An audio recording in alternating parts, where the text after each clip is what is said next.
નમસ્તે વિદ્યાર્થી મિત્રો, લર્નિંગ યુટ્યુબ ચેનલમાં તમારું સ્વાગત છે. વિદ્યાર્થી મિત્રો, આજે આપણે તારીખ 31 જાન્યુઆરી 2025નું કરંટ અફેર જોઈશું. પ્રશ્ન 1. તાજેતરમાં સમાચારમાં રહેલ આંતરરાષ્ટ્રીય સરસ્વતી મહોત્સવનું આયોજન ખાલી જગ્યા રાજ્યમાં કરવામાં આવી રહ્યું છે? તો જવાબ આવશે હરિયાણા.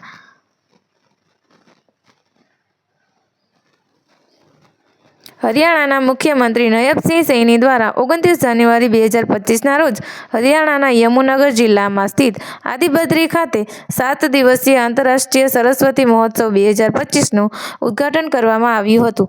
આ મહોત્સવ 4 ફેબ્રુઆરી 2025 સુધી ચાલશે. પ્રશ્ન નંબર 2.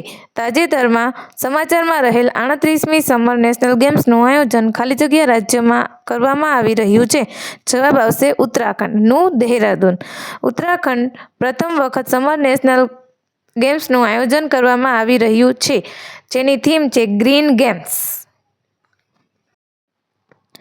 આ ગેમ્સનો ઉદ્ઘાટન સમારોહ ઉત્તરાખંડના દહેરાદૂનમાં રાજીવ ગાંધી ઇન્ટરનેશનલ ક્રિકેટ સ્ટેડિયમમાં યોજાયો હતો. ઉત્તરાખંડના મુખ્યમંત્રી પુષ્કરસિંહ ધામી છે. આ ઉદ્ઘાટન સમારોહની શરૂઆત શાસ્ત્રીય નૃત્ય તાંડવથી કરવામાં આવી હતી. આ ગેમ્સના ઉદ્ઘાટન માટે 2025 શંખ વગાડવામાં આવ્યા હતા. પ્રશ્ન નંબર 3. તાજેતરમાં ખાલી જગ્યાને ICC men's cricketer of the year award માટે 2024 સર ગારફિલ્ડ એવોર્ડથી સન્માનિત કરવામાં આવ્યા છે, જેમાં જવાબ આવશે Jasprit Bumrah. ICC international cricket council આઈસીસીના 108 સભ્યો છે. તેનું મુખ્ય મથક દુબઈ છે અને તેના અધ્યક્ષ છે જય શાહ. પ્રશ્ન નંબર 4.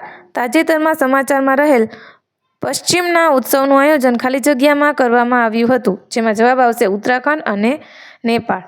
પ્રશ્ન 5. તાજેતરમાં સમાચારમાં રહેલ એલેક્ઝાન્ડર લુકાશેન્કો કયા દેશ સાથે સંકળાયેલ છે? જવાબ આવશે બેલારુસ.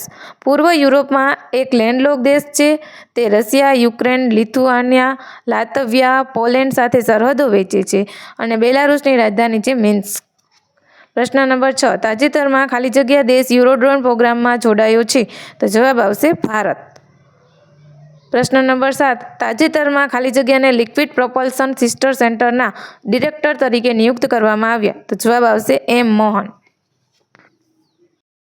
76મા પ્રજાસત્તાક પર્વની રાષ્ટ્રીય પરેડમાં નવી દિલ્હીના કર્તવ્ય પથ ઉપર પ્રસ્તુત કરવામાં આવેલા ગુજરાતના ટેબ્લો આનંદપુરથી એકતાનગર સુધી વિરાસતથી વિકાસનો અદ્ભુત સંગમને પોપ્યુલર ચોઇસ કેટેગરીમાં સૌથી વધુ મત પ્રાપ્ત થયા છે.